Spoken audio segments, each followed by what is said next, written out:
What up? What up? What up? We're back. Wednesday. Yes. September 3rd. And yes, you're here for an episode of the Knockout Canvas. What's up, Coach Angelo? We're back, Professor T. We're back. We're back. How you doing, bro? Doing good, man. Doing good, you know. Just got back from Seattle, Washington. Did a family reunion and got to watch for the first time Washington Huskies football at Washington Stadium. Hey. If you've never been to that before, for anyone listening to us tonight, it's definitely a must try at least once in your life. The greatest setting I've ever seen for any football game. Right. It's right. I mean, it's right next to a lake and a mountain. It's crazy, man. Yeah, it's crazy. Fire. It is fire. Yeah, I've been to this. You've been there, right? Absolutely. I figured you might have played there, but no, probably not. I didn't play there, but I've been there. Yeah. No, it's crazy. So that was fun. I know you've been busy, and it's ramping up for you now with Raider. Always, but hey, you know how we do, man. Yeah. Let's go on.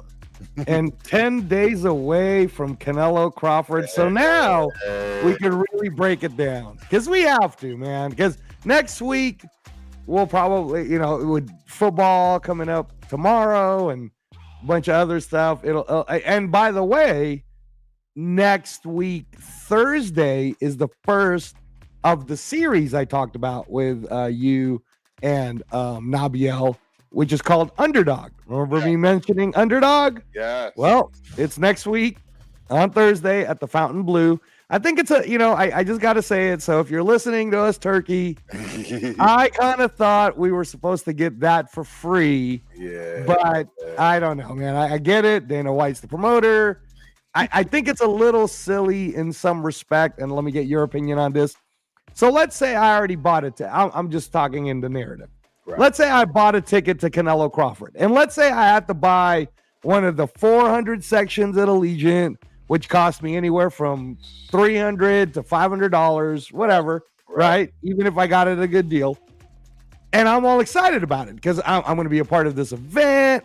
At least I'll be there. The gates are going to open, I think, at like 2 in the afternoon. The event's already going to start. It's going to feel like a UFC event. First fight's going to start right 2:30 or 3, and then bang, bang, bang, bang, bang, right? 10 fights. Back to back. Bang, bang, bang, bang, bang, bang. And we still don't even know what concert performance that they keep talking about. They keep talking about there's going to be something.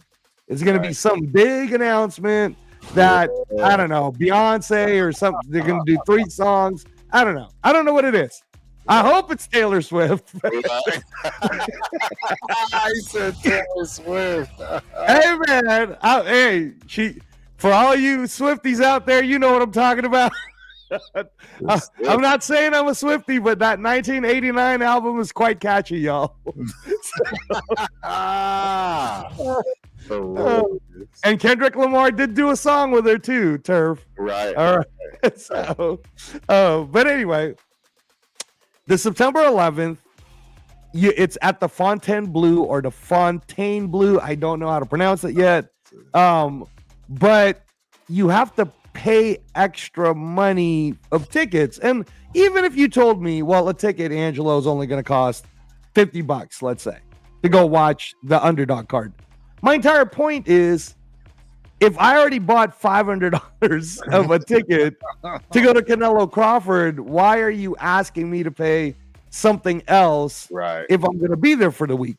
Right. I'm most likely, if I traveled, I'm going to be like, you know what? Fuck it. I'll just watch that on it's free anyways. I'll watch it on YouTube or whatever. I'm not going to go to that event because, screw it. But if there was a way for them to have said, hey, we're actually going to allow the people who bought tickets to Allegiant, we're going to allow them to come and watch this, or figured out some sort of method, right? Yeah. And still, I also was under the impression we would get more fights on a Friday because Turkey talked about that, but I haven't heard of anything. So unless something crazy were to happen, I don't think we're going to get anything on the Friday either.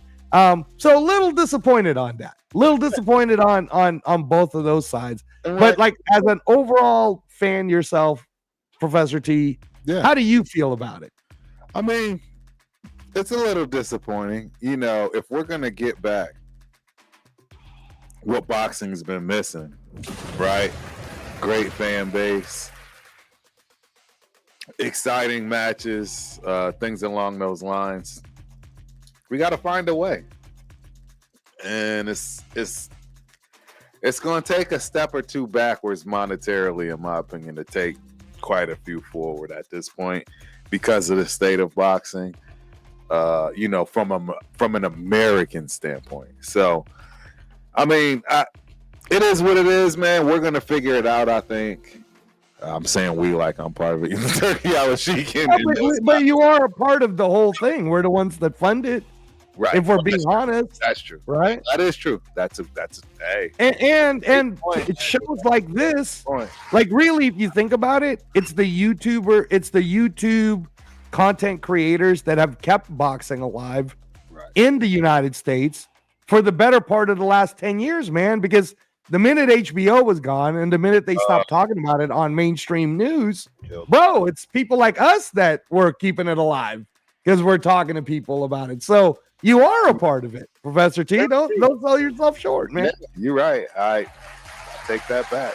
You're right. We are part of it. 100%. 100%. So real quick before we continue, as you know, we got people in the building. My guy Ramsey Alexander. I'm rolling with Bud. Yeah, me too. You already know.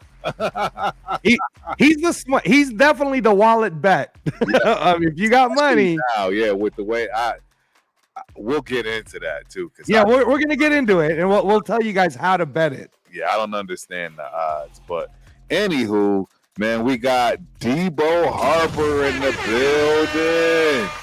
We got Aaron Terence 236. We got Ray of Sunshine, Texas in the building. Hey, Texas in the house. We got a Kobe Helms in the building. I am Gumby.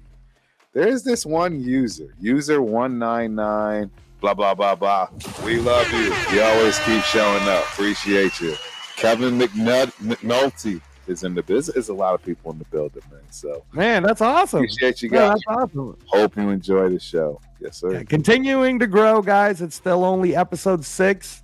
We're still getting it all together, but pretty soon it'll run even smoother and smoother. As you can notice, today we started on time. That's already it's a start. Start somewhere. Yeah. So for with the Canelo Crawford, we covered with Nabiel on that show 2 weeks ago how all the undercards are pretty awesome, right? And again, I've spoken about this on ATP Combat Media on their show. I've talked about it on the Hangout Spot with Johnny on his show. I've talked about it on Marco's Boxing, and I keep trying to explain to everyone that Canelo Crawford, the event, is not designed for the hardcore fans like me and Professor T and the rest of you guys. No. It is designed solely to reintroduce boxing on a free level to the 300 million global subscribers around the world. So for all of you guys who are questioning, I don't understand, why is Caleb Walsh versus Fernando Vargas Jr. the co-main event? Right. We understand you. Me and Professor T are right there with you. Yes, in the YouTube portion has far more better, higher level named fighters. We get it. Right. But if you're one of the 300 million global subscribers of Netflix, you got an Irish guy that's pretty popular who's probably going to get a whole bunch of people from Ireland tuning on Netflix. Absolutely. Against Fernando Vargas Jr., the son of the legend, who's Mexican-American, right? Like, that's what it is. And that's how the card kind of fell. When they're talking about Muhammad Al-Akel is in there. Well, that's for the Saudi group, right?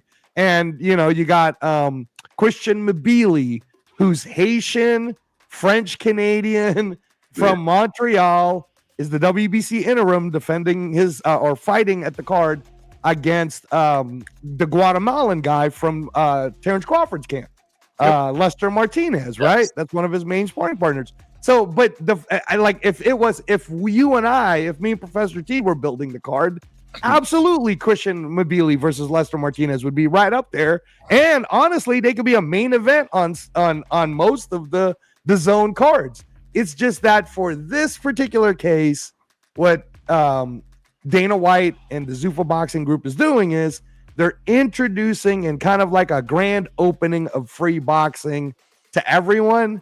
So they kind of had to they did, I think, 6 of the fights on the YouTube portion so that you don't even have to be on Netflix if you don't have Netflix subscription. So you can watch that for free. And you notice too, Professor T, it starts at 3 p.m. Pacific time, our time, in Las Vegas. So that probably works out for some of the people overseas, right? Yep. It's a little bit better because the nighttime for them would be pretty harsh by the, but so again, this was designed for the casual 300 million subscribers doing it. Having said that, Canelo Crawford went from, and I want to get your take on this, Professor T. Yeah. It went from, damn, no one even asked for this fight. Right? It went from that to, man, this is a 50-50, man. I don't know. It's kind of exciting. I don't know how that happened. Seriously, I am mind-boggled. I am baffled. I'm hurt because this was one of my signature calls here, and it's no longer a signature call. I called this one, meaning that, hey, just Bud in general. You know what I mean? If you want to be safe by decision, which is even wilder to me because no one would ever expect him to win by decision. It's Canelo, right? But, B, the knockout. With the knockout, I mean, that's really the only way you can go now to make money because the odds are so wild on this fight. I'm going to check again while we're talking, but it's just amazing to me that there's not any money to be made on betting just straight up in terms Not yet. Terence. Not yet. So we were covering it this morning on ATP Combat Media. They do their shows like 6:30 in the morning Pacific time. So that'd be like 8:30 in the morning for you, right, Professor T? So it's a really early morning show. But the odds were, as of this morning, plus 160 was the best that we could get for Crawford, which you and I both know is ass if you're trying to bet. Well, you're not doing that. It's not even. It's not worth the risk. Not worth the risk. Not worth the risk. But let me give you some good news, right? And this is kind of my strategy, if you guys want to know. So we did a 2-hour kind of just overall debate on 15 rounds worth of questions on who you're picking, Crawford or Canelo, depending on the question. Who has more speed, who has better accuracy, and all that stuff, right? Right. Now, in a classical debate, and I always explain this to everyone, Professor T, if you're really good and you really do love the sport, even if you're being asked to debate, you can go against even your own belief because you know the information. So on today's purpose, because I'm rocking with Crawford, I always have, right? Right. But I had to take the affirmative on why Canelo might be the better one, right? Yeah. So the way it worked out was it was the person that did Crawford had a 10-5 for Crawford. On my score, I had a 10-7 Canelo, and then the middle guy got it 9-8 Crawford. But it just kind of shows you the 3 levels of why it's so even. Right. And having said that, I believe that come this weekend and going into Monday, Tuesday, Wednesday, and all the Latin people start coming into town, and all the overseas international people start coming into town, and the hype starts to become real, a lot of that money is going to swing Canelo. And when the money swings Canelo, then the Crawford money should go up to plus 300. So I'm waiting for it to say plus 300 and then I'm going bam.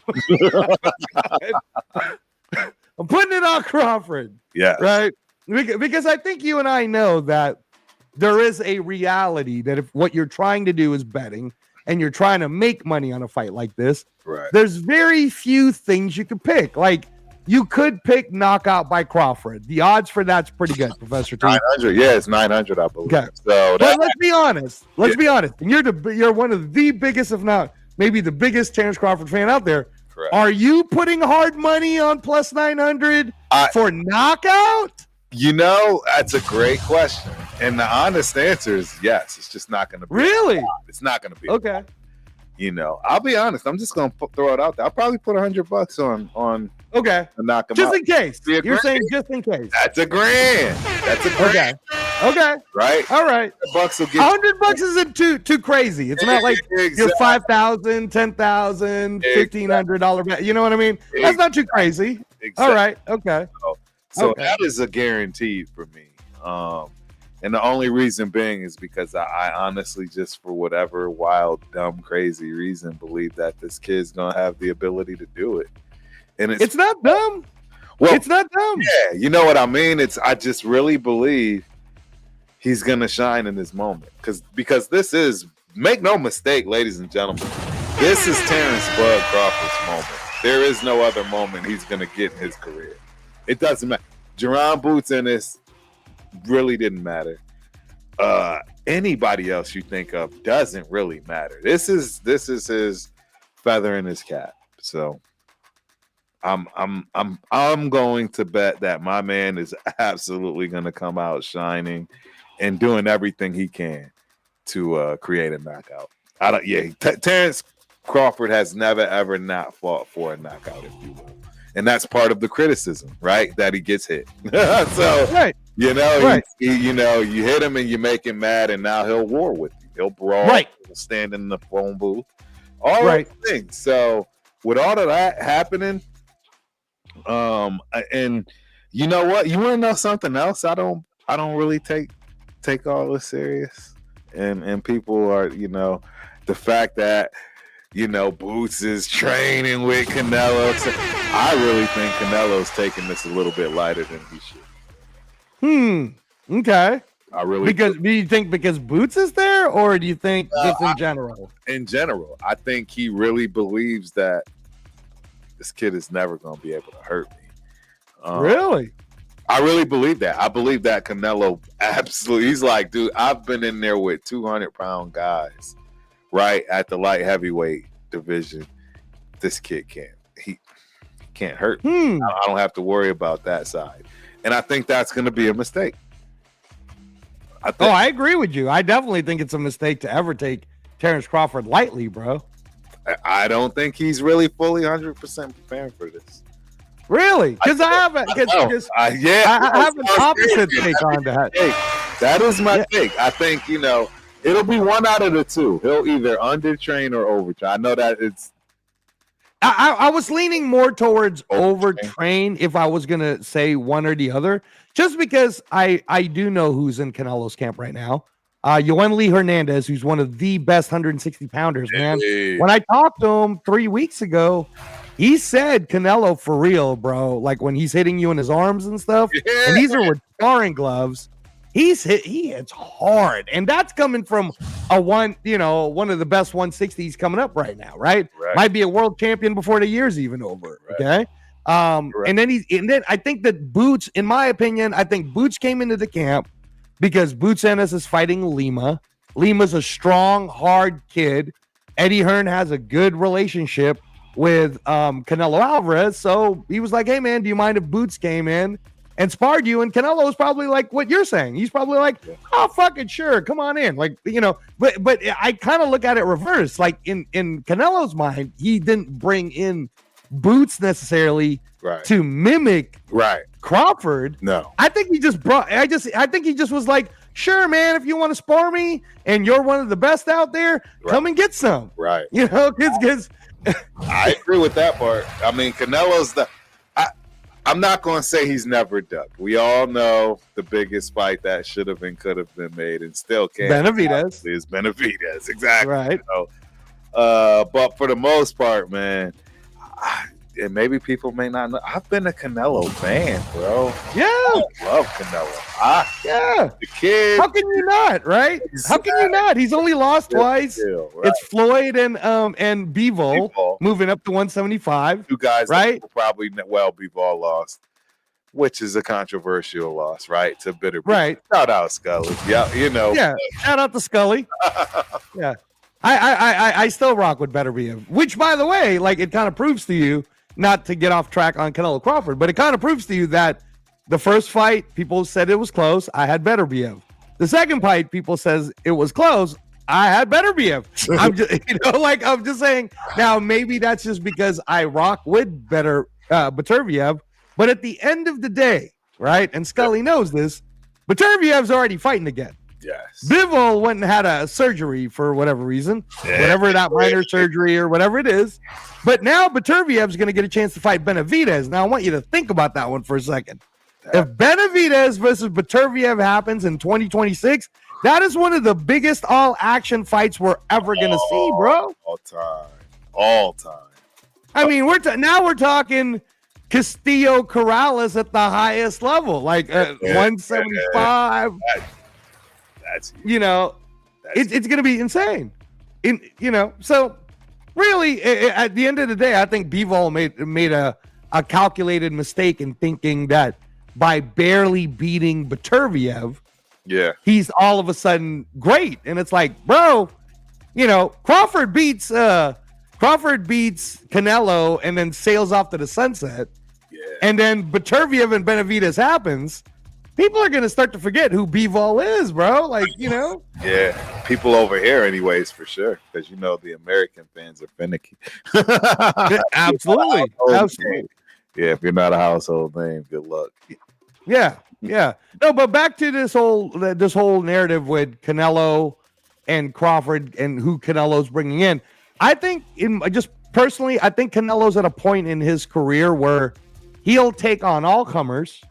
He's not afraid of anyone. I'm talking like, how you get to that mode and then you're close to the fight, right? Like if there was ever a time where if you were doing an interview with Canelo and you asked him about Benavidez, right? This is probably a moment where Canelo raw honestly would believe in his own head, I'd beat the shit out of Benavidez. You know what I mean, right? Like, because he's in that mind frame. Now, you flip that to the other side. That's exactly why we kind of think Crawford has a great chance of winning, because Crawford's not afraid of anyone, right? Anybody. And if you were to ask him right now, if you were to walk up to Crawford right now and say, hey, Terence, if so-and-so were to fight you, how do you think it would play out? Don't you think Terence is Bud's at a point where he will just say, I will beat the shit out of anyone in any weight division right now? Absolutely. 10 days away. I agree. I think you are spot on. He's just got that mentality of something you can't teach. And that's the thing. Like, I'll give Canelo the same, man. Canelo had to be, and this is the problem with your average fighter fan and how they view these things. They take these, people just flying off the handle, saying whatever. Oh, he's scared to fight. None of these guys are scared to fight each other. I'm just going to tell y'all that right now. That's one of the things I hate. Don't get me wrong. I'm not saying they're not scared to lose their zero, or they're not scared to be axed from the public eye, if you will, in terms of having a blemish. But 100%, there ain't a single one of these dudes walking around scared to fight. I'm sorry. Do you believe that? I don't believe that. I think they all understand they can lose at any given day from a given punch, but the chances of that, right, based on their skill set and their own confidence and belief, that's slim to none. So, right. I don't buy it, and I don't know, man. I think this is going to be a great fight. It's going to be a great fight for a lot of reasons, and I don't see how it does go to a decision. I mean, and I know you've been saying that from the very beginning. You keep saying someone's getting knocked out one way or another, and you're gonna rock with your guy to be able to do it. And as you know, I'm always the analytical one on the other side, saying to myself, you know, if Crawford's never been knocked out and Canelo's never been knocked out, why would it happen in this fight? Right? Correct. But just again, earlier today, someone asked me, well, how do you think this fight's going to go? And you and I, we talked about how it's so hard to really predict. Like, this is one of those times where if you're trying to make a prediction, it's really tough to predict it, but it could go the same way Leonard Hagler went. Yes. Where, you know, Leonard had to kind of pull off the last 30 seconds and, you know, barely win by majority decision. It could go that way. It's possible. Correct. But what you've been saying this whole time is it can go the other way. It could be Hagler Hearns. And this thing from the jump, Terence Crawford could be like, you know what, man? You know, I've always thought Canelo's small. This is why I took the challenge in the first place. Right. You know, I'm going to be at my strongest and freshest right here, round 1 to 3. Ever. Right? Yes. And that's kind of what happened if you think about it with Hagler Hearns. They didn't really start with a jab, you know what I mean? They just kind of it was just bombs. It was bombs from the rip. So and how great would that be for boxing if you really think about it? If it ends up the way you're saying it ends up, where we see here's a knockdown, and then oh, Canelo's cut, oh, Crawford, and then it ends in this dramatic fashion, the same way Hagler Hearns ended. Right. Hagler Hearns was such an epic fight that to this day we talk about it, bro. Epic. Right, and we don't even make fun of Hearns. We like look at it and we say to ourselves, that's why Hearns is one of the top 10 greatest fighters of all time. All time. Yeah, because we see him at that light. We like go, nah, man. He took on challenges. He wasn't scared of crap. You know, he didn't back down to nobody. He won all these. So it's kind of like, what's the worst case scenario for Crawford? The way you're saying it, Crawford goes in there, turns it into a war, loses the war. Yes. We're still going to always think Crawford is like in the Hearns kind of conversation. 100%. And that's even if he gets knocked out. And that's the thing I don't want to even bring into the air, but I have to be objective. Can Terence Bud Crawford get knocked out? Absolutely, as in Mayweather when he would say that. It's very possible because Bud doesn't know how to chill. And we all know what that means. Well, I shouldn't say we all, right? A lot of people in the fight game knows what that means. Meaning, regardless, Bud has that mentality I had as a kid. I do not care that I may lose this fight. You may kill me, but guess what? When it's all said and done, you're going to wish you never laid hands on me. I don't care how the fight goes. And that's that thing that Bud has. You touch me, I got to get some get back. There's no question. There's no, we going to, keep this on the outside, use my stick. No, Bud is coming for blood. And that's what's going to cause the problem for him, potentially. That's going to be a potential problem. What do you think about that? Because I think that there is the fight, ladies and gentlemen. That ball right there in itself, I think, is what it's going to boil down to. Well, I mean, you were there for when, and people forget this because you know how revision is history, right? So and believe me, again, I was on a 2-hour program talking Canelo Crawford, and I had to take the affirmative of explaining to people why Canelo could very well beat Crawford, right? And all of my points were extremely valid. But I can make the same argument. In fact, I'll probably make a better argument for Crawford just because I like Crawford so damn much, right? Like, I could probably make a better argument for Crawford if I'm being honest. But what you're talking about is Crawford's the type of guy who, you remember the Porter fight. Hey, you're losing the fight. And he's like, I'm losing the fight? And in 2 rounds, he knocked him out. right? He's Benavidez Jr. Same thing. Like, all right, you want to throw down? Remember when he had Benavidez Jr. and he was like, let's throw down. Then that was still one of the best fights to see live, right? And you were there live for Canelo Errol Spence, and because revision is history, people forget that Errol Spence was such a favorite, or a lot of Errol Spence people. Now, I'm not one of them, and you know that for a fact. When you asked me straight up, I said, no, Terence Crawford's going to whoop that ass. Right. And I told you why, too. I said, Errol Spence has never been the same since the car crash. True. Terence Crawford is still Terence Crawford. So I was like, no, man, Terence Crawford is about to put a whooping that everybody's going to be shocked. Now, I didn't think he was going to knock him down with a jab or nothing like that. Right. But I did think that he was going to stop him. I thought he would knock him out, because I felt like, there was going to come a time where Errol Spence, that part of himself, is going to show up. But not to ever take it away. Errol Spence is a great fighter.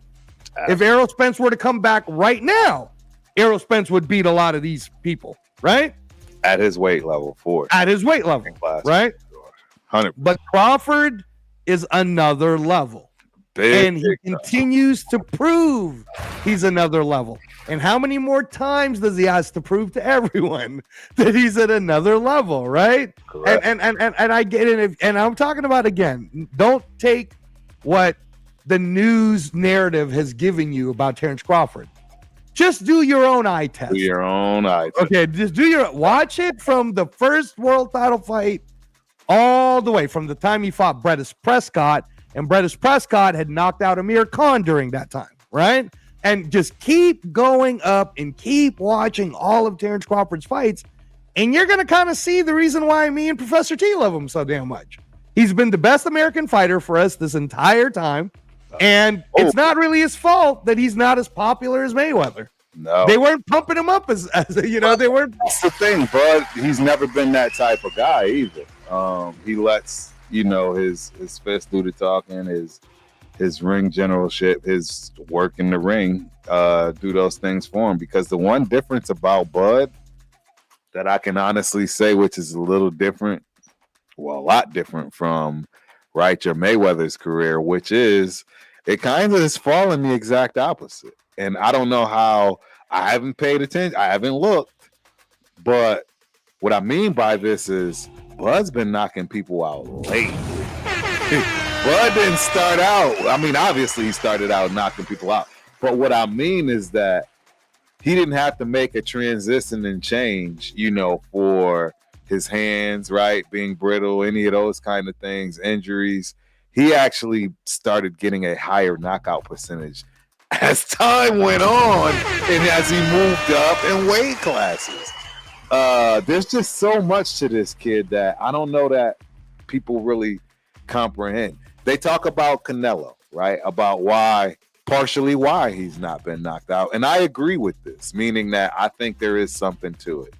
Canelo is an avid horse rider. I don't know if you knew this. I said this on episode 3 of our show. So I did the whole he's an equestrian rider since he was 8. Correct. But go ahead. Go retell the story. Exactly. So, I forget. I think you actually even said, you told this story about how Max Kellerman was saying, hey, the guy's never lost or got knocked out, I should say, or knocked down even because of his legs.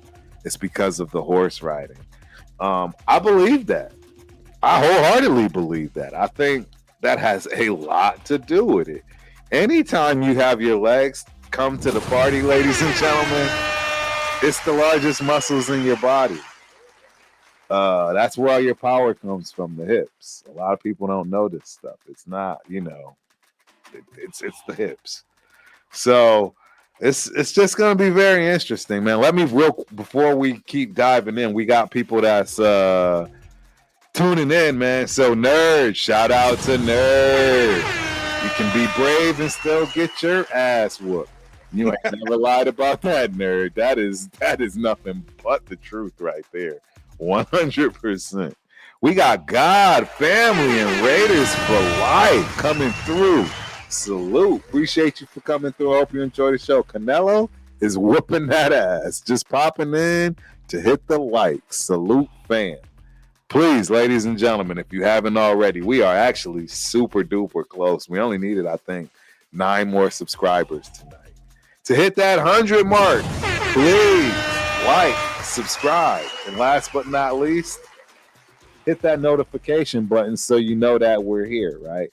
We got Professor E in the building. Canelo hasn't stopped anyone in years. Another one, Canelo got slow feet. He's going to get picked apart. I want to talk about that too, because there's some truth to that. But as Coach Angelo already said, Canelo's probably not even going to be looking to hit a major part, if you will, meaning, body, liver shots, if you will, or head shots, probably till the second half of the fight. He's going to be looking to hit body parts, things that he can damage, right? That's a whole nother conversation too, we'll, I'm sure, get into. But yeah, I agree, Professional E. I totally agree. And then we got one guy in, I don't know. Yeah. Okay. The Big Channel is in the building. Shout out to the Big Channel. Canelo have the record to prove that he is a better fighter than TC. Plain and simple. In addition, TC have never fight in that weight and never have faced a boxer like Canelo. He ain't never lied. You're telling the 100% truth. Terence Crawford has seen nothing of the likes of what he's about to run into. That's a game. There's no way you get me to lie about that one or try to sugarcoat it. You know what I mean? It's a guarantee that this is the biggest fight in his life. Period. I mean, and I want to add on to what you had said earlier, because again, if you're a boxing fan, and again, we're not talking to the hardcores who will rewatch tape. I mean, there was a hardcore earlier today on the ATP Combat Media Show where he's from the UK and he literally rewatched all of Canelo's fights and all of Crawford's fights before he jumped onto the panel just to explain his point, right? And we're talking more, you and me, Professor D, we're talking to the casual fan. Right. And if you're a casual fan, you're going to be fed a narrative. So what we're asking you to do is don't fall into that narrative. Go make your own narrative. Right. And I promise you, if you go on YouTube and type in Terence Crawford, even Terence Crawford highlights, right? You can, I'm sure you'll see it. If you put Canelo highlights, there's a lot of different breakdowns out there already, right? So again, but having said that, what Professor T is talking about when he's saying Terence Crawford, that is oftentimes not reflected is, and I want to say this so it's factual that people will know. So when he won his light weight title against Ricky Burns, right? Remember how I remember? Yeah, he talked about that. He said, "Hey, I remember fighting Ricky Burns. That was for 140. That was unanimous decision." But after that, he knocks out Gamboa, then knocks out and that was at 135. Correct. And then he moves up to light welterweight. That's 140. And this is what you were saying, Professor T. What Professor T was saying is what Terence Crawford did as he continued to move up. If we're just tracking records, if we're just going to talk facts, is as Terence Crawford moved up, he tended to start knocking a lot of people out. So what Professor T's narrative of what he's talking about is, why wouldn't it be impossible for Terence Crawford to move up damn near 3 weight classes, right? Bring the skills that he has and knock Canelo out, right? And that's why I was telling him, I said, I don't think that's a wrong narrative. I mean, I understand why you would want to put $100 on plus 900, because honestly, if we were millionaires, I'd put in a hell of a lot more than exactly. Just because it's plus 900. Just because it's plus 900 and you never know. I mean, remember, guys, that a knockout is a knockout when they say it's a stoppage. If Canelo breaks his hand and the fight stops, if Canelo gets cut and the fight stops, if Canelo tears his shoulder and the fight stops, right?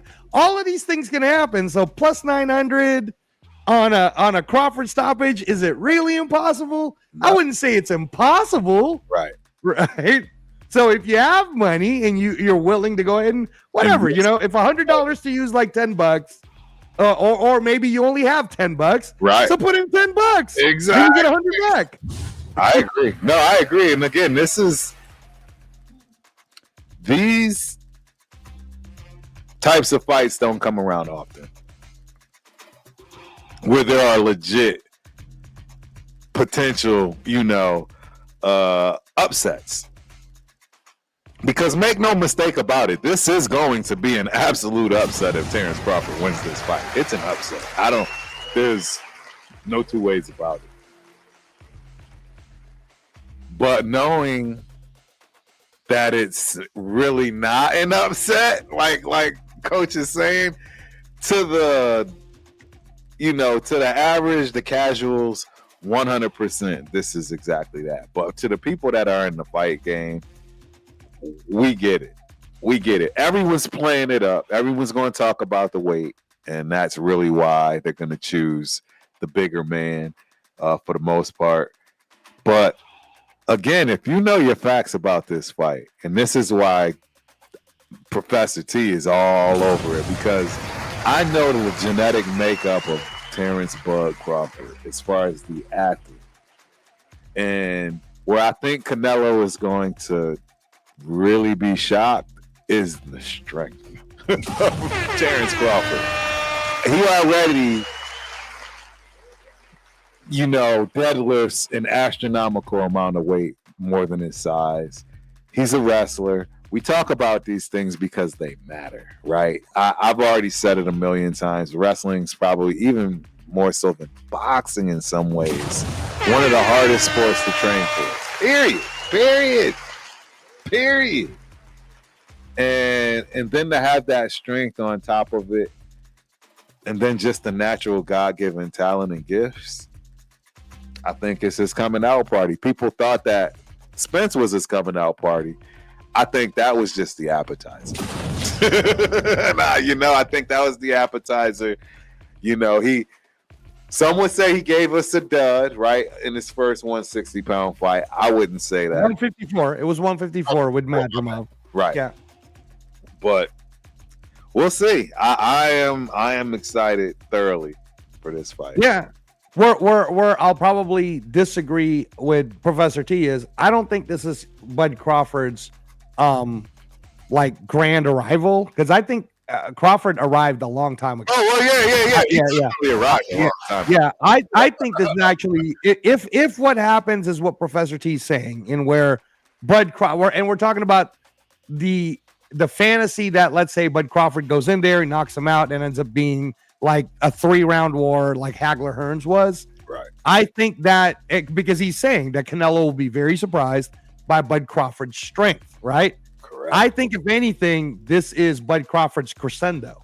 I think this is the last act. Right. Because why would you come back? Like, you know what I'm saying?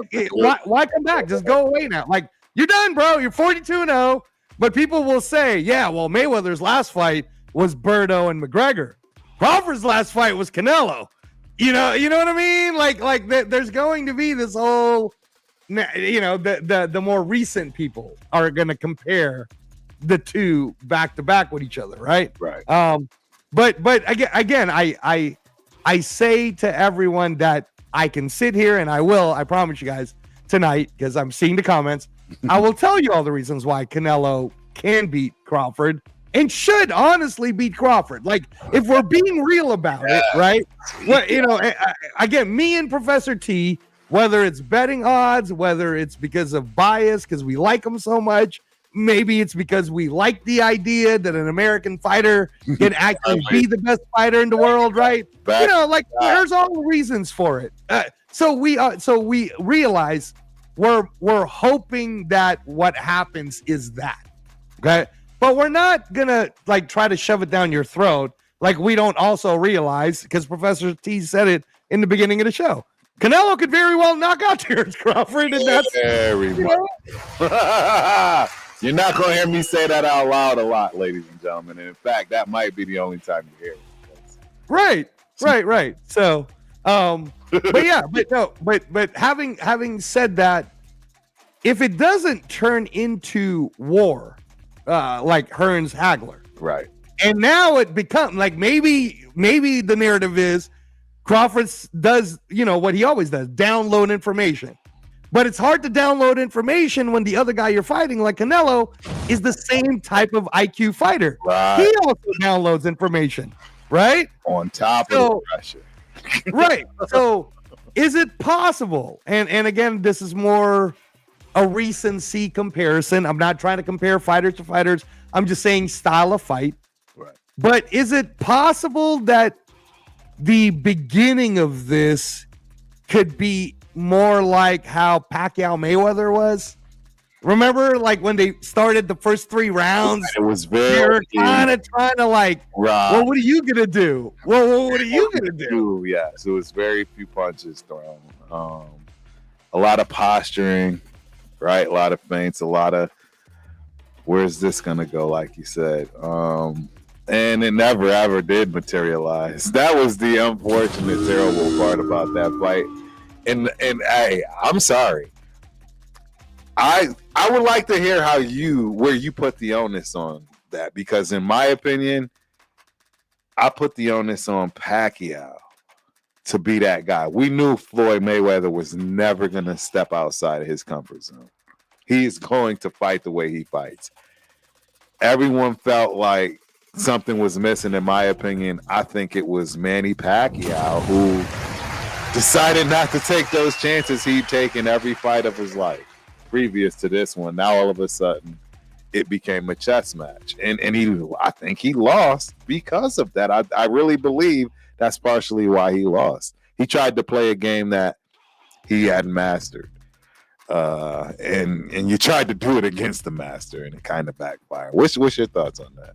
No, I mean, again, as you know, back then I was with one team, and then I went to the other team, and I got to see both. So by the time the two of them did fight, I didn't want to be in the. I didn't want to go. I was like, I'm gonna be completely in the middle, y'all. Like, I love you both. Thank you very much for everything. Love everyone. But in 2010, when I was with Freddie, as you remember, we thought that I was in Canada when the press was asking Freddie, and we were there together with one of his other world champions, and we really thought 2010 Manny Pacquiao versus Floyd Mayweather was going to happen. Right. And at that time, and again, you have to keep in mind that I was obviously Team Pacquiao at this point. All I've seen up to this point. Mm-hmm. I mean, I've respected Floyd from the outside outside looking in, but I hadn't been in there to see what it's really all about. So 2010 Pacquiao, bro, if you want to go back and remember, we were very confident that Manny might have actually tore him up, right? Like, yes, like again, okay, he was at his but again, this is where I say but to everybody who's a Mayweather fan.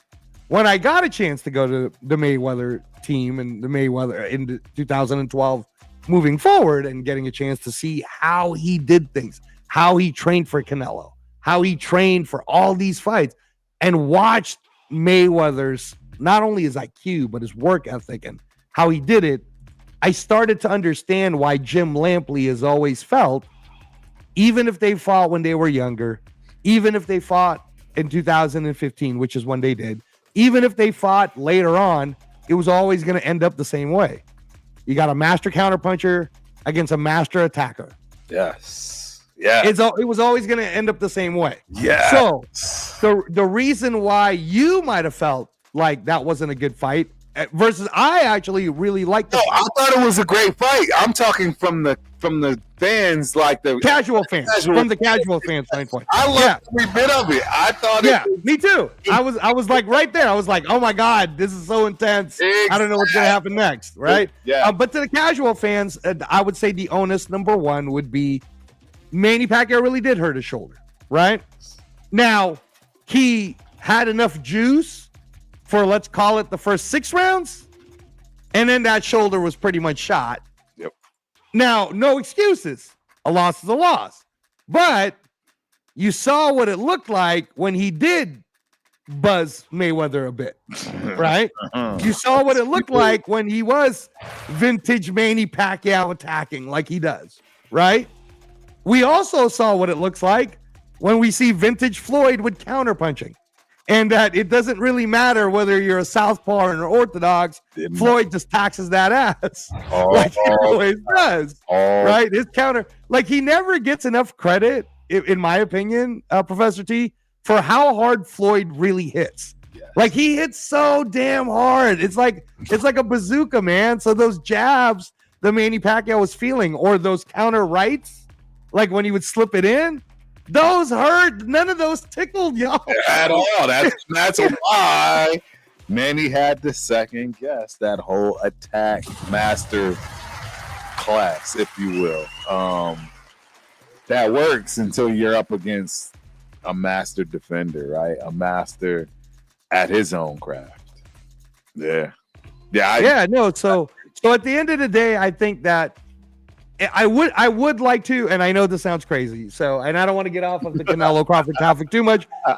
I would not mind at all if Manny Pacquiao on December 27th reclaims the WBA world title, beating Rolly Romero. Hey. I would absolutely love a 50-year-old Mayweather to come out, okay, against a 47-year-old Manny Pacquiao for the world title, bro. I will be here for all of it. I'd be like, yes, make it happen, baby. Like, did you know what I'm saying, right? I do. Now, again, for you guys who might be laughing at me right now, and there's a lot of people watching us tonight, we really appreciate you. Yeah. I promise Professor T is going to get to your comments here as soon as I'm finished with what I'm about to say. But if you're laughing at me and you're saying, oh, man, coach is crazy, I don't know why he's talking about this. You guys are about to see Jake Paul versus Tank Davis. Oh. That's ridiculous. That's a circus. All right? Complete. If Floyd Mayweather were to come back to fight for the world title against Manny Pacquiao in a rematch, why would that be a circus, man? If Manny Pacquiao just beat a guy in his 20s to win a world title, yes, then it's legit that if Floyd comes back to rematch Manny, and the controversy will be, well, Manny's shoulder was hurt. And they're kind of equal because Floyd's 50, right? Manny's 47. Yeah. It's kind of interesting, right? And that's what I mean. And as I've always told you, and I know it sounds super biased because I was with Uncle Roger Mayweather, God bless him. But I think if Floyd were to come out right now, he would beat the hell out of Mario Barrios. Yeah. He would beat the brakes out of Rolly Romero. He would beat the heck out of whoever wins the IBF between Crocker and Donovan. About the only guy that I think maybe might give him a hard time, maybe, is Brian Norman. And I still think he might beat the brakes out of Brian Norman just because I don't know yet. I still think Brian Norman versus Haney's 50-50, bro. And by the way, you're gonna like this, Professor T. I said that straight to Brian Norman Sr. when I was talking to him just a few weeks ago on one of the podcasts. I said, respectfully, your son is amazing and we want to see him do great, but we also feel like we need to see him beat the brakes off Devin Haney to know he is up there. Right? Haney can fight. Whether you love or hate Devin Haney, right? All of the, hoopla, social, he can fight. He can fight. He's a hell of a fighter. There's a reason he's where he is. And the hard work and dedication is all there in terms of Devin Haney. So Right. You can crack the jokes, all that good stuff. Yeah, let's hit some of these comments, man, because I want to make sure they're hearing themselves, man. Gaming Canelo.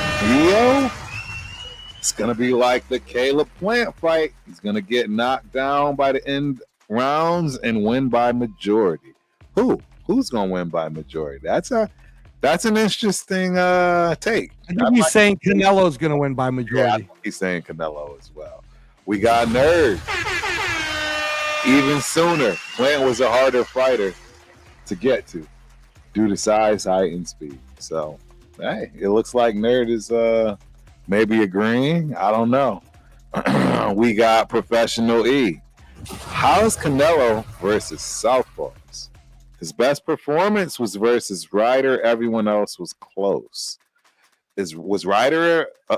Yeah, right. But I think what he's trying to say is, so you have to remember too, though, Professional E, that the Lara fight is still one of the most controversial fights, right? Right. For a lot of people still believe Lara really beat Canelo. So that kind of answers your questions about how does Canelo do against Southpaws. And I will be back. Don't worry. I know the cameras. I actually, unfortunately, I have to cut Instagram when this happens. I mean, Instagram. I have to give a break to our people over at TikTok because the TikTok folks. I know the TikTok folks. I'm sorry. We love the TikTok folks. We'll be right back though. You know, Turf's camera's messing up, so I gotta get rid of the TikTok in order to get that working again. Sorry, guys. Again, we're working out the kinks. This is episode 6. Nah, this is just me overusing my camera, and now I gotta make sure. Let's see.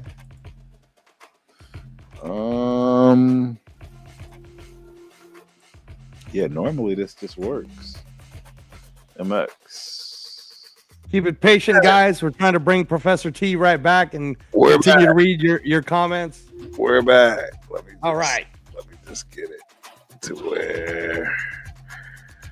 All right, at least it looks the way you would expect. I think we're back. All right. We're back. We're good. Okay. So he's going to continue reading everybody's comments. Sorry about that. Let me finish. We got Bright in the building. Shout out to Bright. Appreciate you coming through. Hope you enjoy the show. Bud might stop him and ruin so many plans. It can happen. Bud is a special fighter. Bright, bingo, bang. That is exactly 100% how I feel. He is a special fighter. Special fighters do special things. That's where I'm at with it. So I don't disagree with you at all with that one. We got Nerd back. According to Doug Fisher from the Ring Magazine, he claims Bud is the favorite, according to the insiders, trainers, and boxers. So is it an upset when 60% is picking Bud? It's a great question. Yeah, I mean, I think that's more of an insider thing. Earlier, we were talking about the gambling side, and we can tell you right now, if you look it up on any app, I believe Bud Crawford is plus 160, meaning he's the underdog. So it just means more people are betting for Canelo is all that really means. Correct. All right.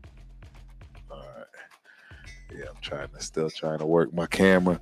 Okay, one last one we got from the Big Apple channel. As great as TC is, he will not KO Canelo. Let's track Canelo fights. Tell me when he have been knocked down, essentially when fighting boxers, bigger and heavier than him. I tell you, never. And that is true. That is facts. You're 100% correct, the Big Apple. You are 100% correct. And we agree with you, by the way. I did a whole thing about this where I talked about we've never seen Canelo get even hurt, right? And I was there for both of the Golovkin fights, the ones where Golovkin was at his peak. I felt that Golovkin, I'm telling you, just from ringside, all right? I could hear the damn punches. They were both hitting extremely hard, Professor T. It was one of the most exciting fights I'd seen. I honestly believed on my scorecard, watching it then and there, I scored it for Golovkin. And I scored it for Golovkin heavy, by the way. I was like, Golovkin definitely won the first fight. Right. I could have even argued 8-4, but for sure, I had him winning 7-5. Then after time, watching it on tape, talking to other people, I still to this day have Golovkin winning that first fight, bro. To this day, I still have Golovkin winning the first fight. Yep. The second fight, I can rock with you if you want to say maybe Canelo edged it, maybe. But when I was there live, I still scored it for Golovkin. And at the best that I scored it for Canelo against Golovkin on the second fight was a draw, bro. So again, and we're talking about Triple G, baby. Yeah. Triple G is one of the hardest punchers to ever come into the game, right? I mean, like I'm gonna ask Professor T, who is a huge Crawford guy, who hits harder, Triple G or Crawford? 100% Triple G. There's no question.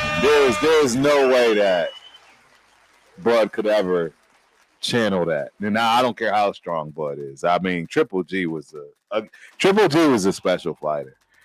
And I'll be honest, I think people were actually scared of Triple G.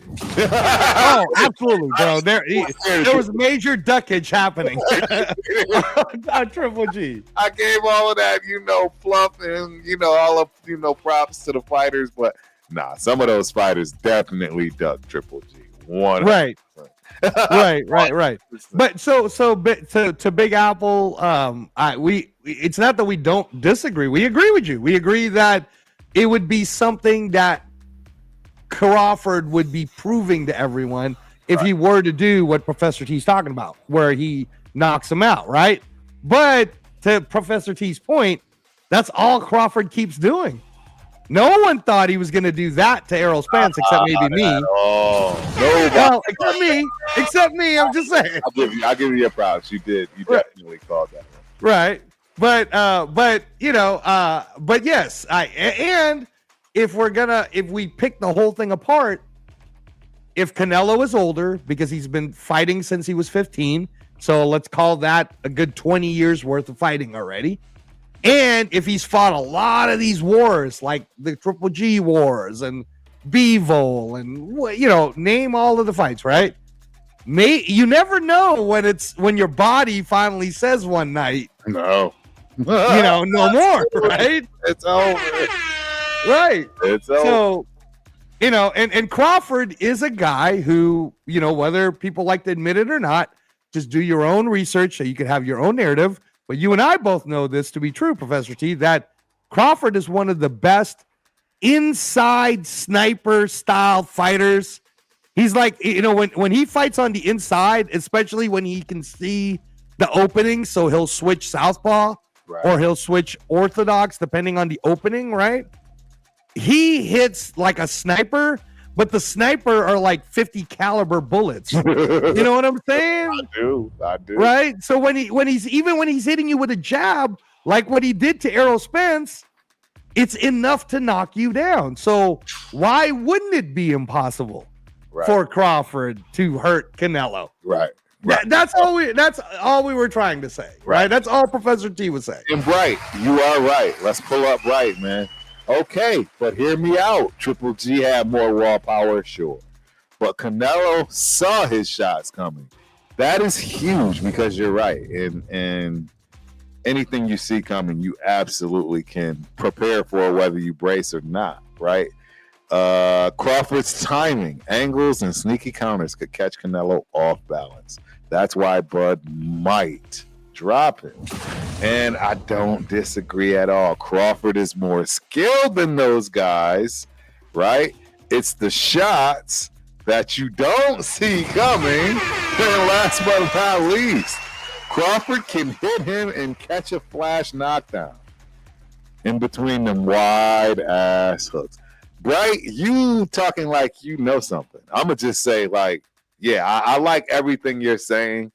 You don't sound like a casual. You know what Bright's putting $1,000 on that plus 900. Bright got bread. He putting 1,000 on the knockout. I would do that too. If I had the 1,000 this time around, and I'm not going to lie to you either, though, Bright. I'm not going to sit here and act like I'm as confident of a knockout of Canelo like I was a win for Andy Ruiz over the Brit. In Madison Square Garden. I'm not going to say I'm confident like that. Right. But the odds were crazy for that, too. You remember. Wow. That's why I bet that fight. That was wild. That was a wild fight. I'll never forget that for as long as I live. Well, you made a lot of money that night. It's like finally, you people ask all the time, why do you do this stuff, right? Everyone else, why do you watch this stuff so much? Why do you do it? Because it paid me over 10 grand. I watched it. I learned. I knew something, and it came to fruition, man. It came to fruition. So well, plus 900 is probably going to turn into plus 1,000, plus 1,400. I don't know, man. You might have to throw a grand. Exactly, because I'm telling you right now, if it goes past 900, Turf is moving that dollar sign up. I'm just telling you, it's win. I mean, I come to win, ladies and gentlemen. I don't come to just get a couple of dollars. I come to win. So if you see Turf betting on something, you already know the odds are going to be outrageous, and anybody that doesn't know are going to, really question what the heck you're doing. So now again, we talk about our fandom and our appreciation for Crawford, but in all honesty, yes, Canelo, at least within this lifetime, like if you're my son, and you're 21, you probably watched the greatest Mexican fighter in front of your eyes growing up, right? Like, 100%. Like you and I are older, so we can pull back and go, well, we remember watching this person, and Chavez and Salvador Sanchez, and we can go all the way back. But if you lived in the last 20 years, 15 years, you're gonna be like, all I know is Canelo. All I've seen is Canelo. Right. All I can remember with my own eyes is the greatness of Canelo, and just keep that in mind that Canelo, who is going to be 3 years younger when they fight next week, Canelo is I get the whole height thing when people say, well, he's not really that much bigger than Crawford, right. But honestly, guys, if you've been around Canelo live like I have, I'm telling you. His neck is huge. It's crazy. It's crazy. His neck is huge. It's crazy. His shoulders are mad big, man. And his thighs are I'm not saying he's Saquon Barkley, but his thighs are bigger than Crawford's, right? He's not going to the store just picking up pants. Right. He's going to have that tailored. Otherwise, they're going to be tight. Right. Right. Yeah. So that's the thing is, it's like, and I've also, when I was around Crawford, he was in the 135, 140. And even then, I felt like he's a big 135, big 140, right? So I knew eventually he'd probably move up to 147. But 168, man, that's a hell of a climb. That's and that is the big problem. That's the problem. And that's why I'm still mind boggled at why the odds are where they are. It's just not fair for the people that look at this stuff like myself. We should be getting a payday today for the risk that we're taking, because this is a risk. I think the only thing I can think of, honestly, is because he's American, and I think that Vegas or the odds makers don't want to lose their shirt, maybe. So maybe they started the line too low. Wait, bro, because I still don't understand this. I don't know. I've never seen this. No one's ever seen a fighter jump three weight classes, and you're only an underdog by plus 125. Come on, man, something ain't right. Right. Right. All right. I mean, but I can see major people with money betting heavy on Crawford.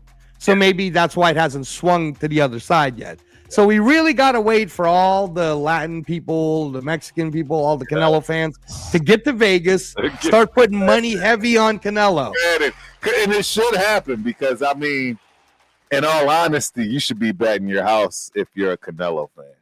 You're never going to see anything like this. Look at Canelo's last odds. You can actually make money on this Canelo fight as a Canelo fan. And that's true. Able to sleep. That's true. Seriously, there's not going to be a closer fight. Right. No, that's true. Benavidez, that's true. The only one that probably, comes out 50-50. Let me ask you this, actually, since you're looking at the odds. What's the odds right now for it going under? Like under 11 rounds. You know how they do those odds? Under 11 rounds? Yes. Let me look. Because then that means it could be a knockout either way, or a stoppage either way. Right. Let me look. Do they have the prop bets. That might be the better bet for you guys who are listening to the show. We appreciate you, and for all you guys comment, we appreciate you guys. But maybe that's the bet. Maybe that's the bet. If it's plus money and it's under 11 rounds, maybe that's the bet to make. Yeah, they have round. They have the betting rounds. They have so many prop bets, ladies and gentlemen. They have a lot of prop bets. So many, like okay, rounds 1 and 2. Okay, let me. So they don't have like an over under. They didn't give you a round over under. Yeah, I'm trying to find specifically that. They have it so granular. They have it so granular. Do you have? Did you already see what would be the odds for if Canelo knocked out Crawford? Fight props. Hold on. It's plus 375. Now if you want to make money, right? If the narrative is if the narrative is you honestly believe that Canelo's bigger, Canelo's stronger, Canelo's this, Canelo's that, right? Plus 370 on a knockout, right? That's pretty good odds. Hey, minus 360 would a fight go to distance? Yes, minus 360. No, plus 255. That's another. Bright is asking. Bright says he's putting 150 on the plus 900. Yeah,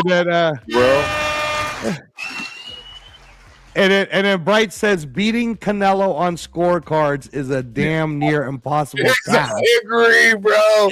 If you look at Canelo's history, okay, that's true. That's true. There we go. Yes, I agree about that as well. And that might be the bet. Canelo. That might be the bet. That might be the bet. Bright is also saying, though, he's saying, I haven't seen anyone talk about the draw, which is possible. I don't think Crawford gets a unanimous decision. It'll be a split or some robbery stuff might happen. It's Canelo in Vegas. You know what, Bright? Maybe that's a bet. What's the bet for draw? What's the bet for draw? It is a bet. It is a bet. A draw is plus 1,400. I mean, there you go. Maybe you draw is plus 1,400. Yeah, maybe you put $100 on that. Oh, yeah, you are. Yes, thank you, Bright. You need to come through, man. I like how you talk because you are giving us great betting price. I'm gonna put some money on this fight, and I'm putting money on this draw, technical draw at 14. Yeah. I'd like to see if we ever see a over under. If the under is a plus whatever. Okay, so by rounds, it says over 10.5, minus 500, under 10.5, plus 325. See? Plus 325, under 10.5. So if you believe it's going to be a knockout, that's actually better odds than just betting straight up on Crawford right now. Because what you're saying is, I don't know who's going to knock out who, but I don't believe it's going to go past 10.5. Correct. So you put $100 on plus 325 right now, you get 425 back. That's, hey man, you put $1,000 on that. You know what I'm saying? Like that's not bad. Now you're starting to make some money. Yeah, no, I agree. We got to figure it out. But I already see 3 bets. I appreciate you, Bright. I got 3 bets already that I'm guaranteed betting, and it's definitely going to be,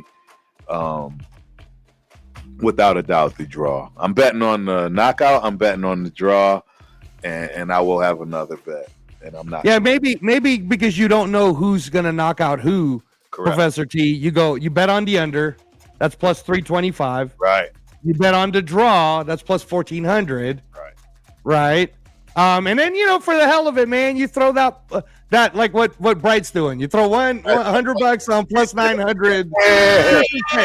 Go get him. Go get him. I love it. But honestly, the plus 370 for Canelo to knock him out. But you told me it's plus 325 for just the under period. I would just bet the under. I wouldn't bet the Canelo because that bet is too close. It's like, well, I don't really know who's going to get knocked out. I might as well put a lot of money on plus 325 instead of betting. It's kind of like playing roulette, right?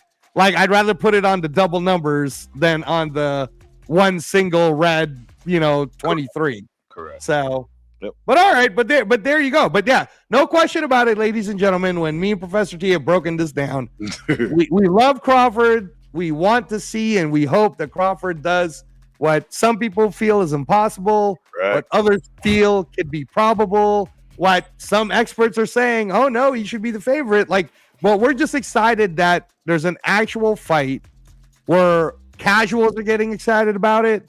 They're showing the commercials on NFL games right now. Yep. Everybody's going to start talking about it. And by the way, it's free, everyone. It's free on Netflix. Free on YouTube, right? Professor T is going to somehow try to make it over here and get in the arena one way or another. I'm getting in there. I don't know how, but I'm letting y'all know right now. Turf will be in, well, Professor T will be in the building. Yeah. It's usually in that building, right? Because it's the Raiders. But hey, that night on the 13th, it'll be Professor T in the building. Right. Professor T will be there. Speaking of which, Professor T, I am going in that building this Saturday to watch UNLV versus UCLA. Hey, that's going to be a good game, I think. Well, I hope that UNLV destroys them because if UCLA gets killed by the last team they just played, then I expect us to kind of destroy them too. And you need to come down here at some point because this is all the stuff you're missing, man. You're missing UNLV games. I already know, man. I just got that young one, man. I got that young one. I'm working. Damn it, get to the Olympics already. Exactly. I'm working on them. I'm working. When does this track thing again start? Is it starting next month already? Yeah, indoor track. Shout out to indoor track. Shout out to just the track and field people in general. It's real. and then Golden Gophers, your superstar girl. When does that start? Right, the GGs, them Golden Gophers. They the season starts for gymnastics January 4th this year. Okay, so we got some time. We got some time. We got time. Yep. All right. All right. We're in the 4th of January. So, yeah, we got plenty of time. And you are so right, man. Such an exciting fight. Haven't been this excited since Beterbiev Bivol won. That was a hell of a fight. It was. That was a hell of a fight. And again, for you casuals who never got to see it, it's free on YouTube. You get the high quality. It's not bootleg. It's the real thing. Right. But also on that fight last year, I believe it was in October, the first Bivol Beterbiev, right? That's where they also had Busta Rhymes, Missy Elliott, and Ciara doing a concert in Riyadh. Remember that? That was sick. That was sick. Well, at least for our demographic, for us, you know. I don't know about my son. I don't even know if he knows who Busta Rhymes is. Right? Exactly. He's talking fast. Right. But Missy Elliott was our jam. You know? Fire. For sure. But anyways, Professor T, that was fun talking Canelo Crawford. 10 days away. You know, again, we're not. Neither one of us have hated on either fighter. We love both fighters. We've talked about how we're fans of both fighters. We just kind of want to see the American win this time. Is all it is, right? We got to have somebody up on the top. I mean, right now, pound for pound is Ukraine is Usyk, Japan is Inoue, Crawford's at 3, right? But then Bivol's at 4. Bam Rodriguez is at 5. Beterbiev is at 6. Nakatani from Japan is 7. So our next American was number 5, dude. So we have number 3 and number 5 from Texas, Bam Rodriguez. Yes. And Canelo's number 8. And then finally Benavidez is in there. Right. So at least we have 2 more. We have Benavidez number 9. And Shakur Stevenson's number 10. So at least we have, what is it? We have 4 Americans on the pound for pound number 10. So that's good. Right. That's good. Yep. But all right. We had one more thing to say, right? As always, we needed only just 9 people tonight. Hopefully those 9 subscribe. Hopefully everybody, the 2,000 viewers that have stopped through tonight, hopefully you at least like the video. And last but not least, for everyone that has subscribed already, please hit that notification button. We want y'all to come and get all this goodness. It is all for you.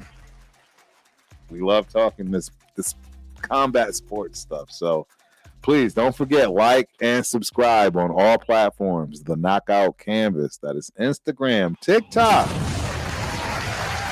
Twitch, YouTube, Facebook, X, right? All of your platforms, man. We appreciate the support. And yeah, man, we love doing this. Hey, thank you, Angelo. Last week was my problem. It's late for Turf. It's late for Professor T. I got to get myself. I took a nap tonight, so this was great. Yeah. It's almost midnight for Professor T right now. Yeah. My sister and her boys, they're all yelling at me because we had our draft. The family draft was tonight, and they're like, "What are you doing?" I'm like, "I had to take a nap before my show tonight. Otherwise, I'll be taking a nap during the show." Right. Like Coach said, man, we're getting this all worked out. Hopefully you guys are enjoying the content, and trust me, we're gonna have some serious guests. There's gonna be a lot going on this channel, man. Just stay tuned, man. You got anything else for the people? No, just it was a fun. It's always fun talking bets with you, as you know. Right. And just really excited. 10 days from now, we're going to see the fight of the century back on free TV. And if you are a football fan, NFL is back tomorrow night, baby. Yeah.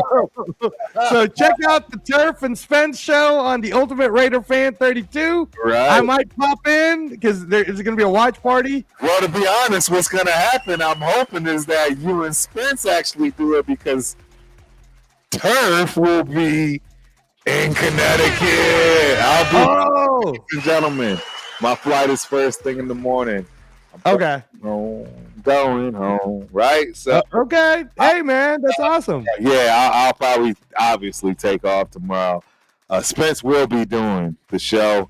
He'll open it up then. He'll open it up. Yeah, just tell him to send me the link. That way I can help him out. Absolutely. He'll probably use StreamYard. So yeah. No, StreamYard's easy to use. Will go on. Yeah, the show will go on.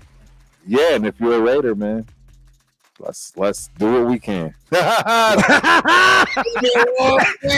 what's really funny, and again, I'm sorry to all our boxing fans. We love you guys, and good night to everybody who's combat sports. But to our Raider fans that know us, the funniest thing, Professor T, is that everywhere I've gone, and I'm rocking Raiders, and they ask me, "How do you guys think you're going to do this year?" And I've been telling them, we will win 6 games, and that's the ceiling, right? The ceiling, right?